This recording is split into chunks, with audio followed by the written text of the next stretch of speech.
Welcome to the Global Watch Network. If you want to stay ahead of the curve on all things global security, you're going to want to hit that subscribe button.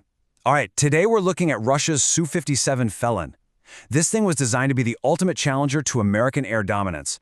But what's really going on behind all the hype? Is this jet a true stealth contender, or is the whole program actually on the brink of collapse? Let's get into it. So this really is the core question, isn't it?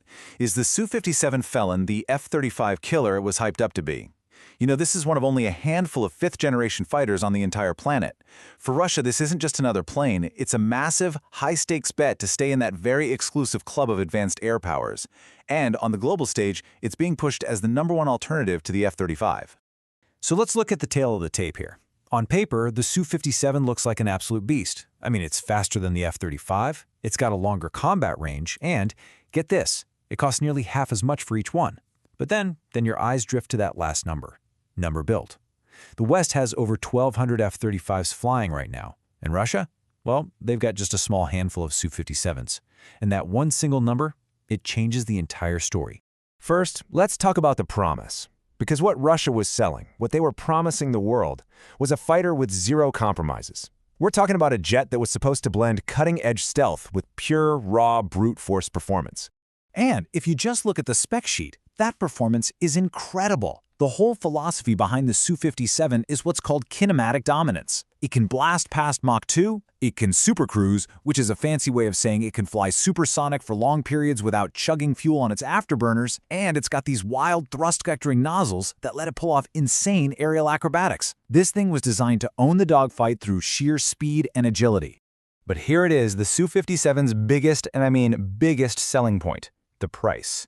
At an estimated $45 million a pop, it is a fraction of what an F-35 costs.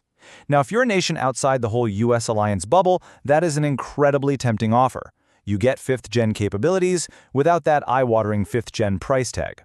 And if you ask Russia, they'll tell you it's already a combat veteran. The official line is that the Felon has been flying missions in Ukraine, proving it can go up against modern Western-supplied air defenses and win. The story they're telling is one of total success, where the jet is neutralizing top-tier systems and validating its design on a brutal, real-world battlefield.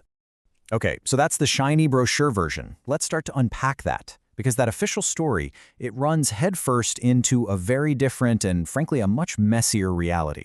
The truth is, this program has been plagued by some deep, structural problems from the very beginning.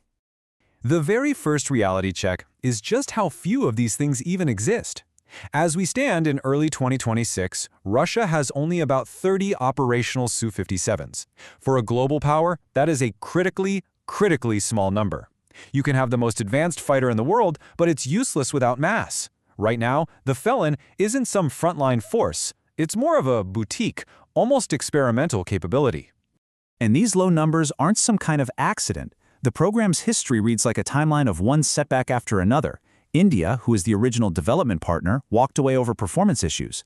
The very first production model crashed before it was even delivered. Then came Western sanctions, cutting off access to crucial high-tech components. And then, disaster struck the very heart of its production line. In April of 2026, a massive fire ripped through Workshop 46 at the main production plant. Now, this wasn't just any building. It was the only place in the world that made around 300 unique composite parts just for the Su-57. Satellite photos confirmed the roof completely collapsed. With sanctions blocking new machinery, this single fire created a production bottleneck that is, for all practical purposes, almost impossible to fix. So this brings us back to its supposed combat record in Ukraine, which is where the story gets even more complicated. You basically have two completely conflicting narratives fighting it out. So while Russia is claiming all this success, Ukrainian pilots are telling a totally different story. One MiG-29 pilot said Russia only brought the Su-57 to the fight to get a marketing kill, to make it look good for export sales. But he says they figured out its tactics and shut it down. His final assessment was just brutal. And now there are no Su-57s, quietly as mice. But here's the wild part. Despite the production nightmare and that very questionable combat record, Russia is still pushing ahead, aggressively marketing the export version, the Su-57E, to the rest of the world. And the sales pitch is absolutely global. Algeria has reportedly already signed on to be the first export customer. Russia is in deep talks with India, trying to bring them back into the fold with licensed production. And they're actively courting nations all over. From Southeast Asia to the Middle East, we're talking Malaysia, Vietnam, Iran, pitching the Su-57 as the go-to fighter for any country that's not buying American. But here's where it all gets really murky. You have Russian officials constantly announcing that several contracts have been signed, but when you press them, they rarely name the buyers or give any real details. Even that Algerian deal has never been officially publicly confirmed by both sides. There's a huge gap between the aggressive marketing and the hard reality of actual confirmed sales. All right, so let's bring all this together. What is the final verdict on the Su-57 Felon? Well, it really just comes down to this massive collision between incredible ambition and a very harsh reality. The ambition was crystal clear. Build an absolute beast of a jet that was faster, had a longer reach, and was way cheaper than its main rival. But the reality? Well, the reality is a program that's been crippled by a tiny fleet, an industrial base that's literally been on fire, and some serious lingering questions about its core technologies, like stealth and its engines.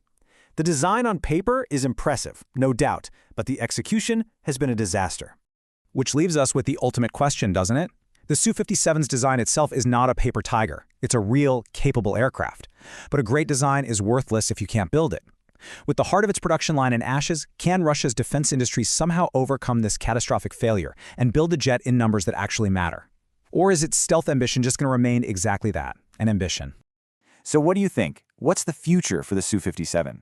Let us know what you're thinking down in the comments below. And hey, if you found this analysis valuable, do us a huge favor. Don't forget to like, share, and subscribe to the Global War Watch Network for more explainers just like this one.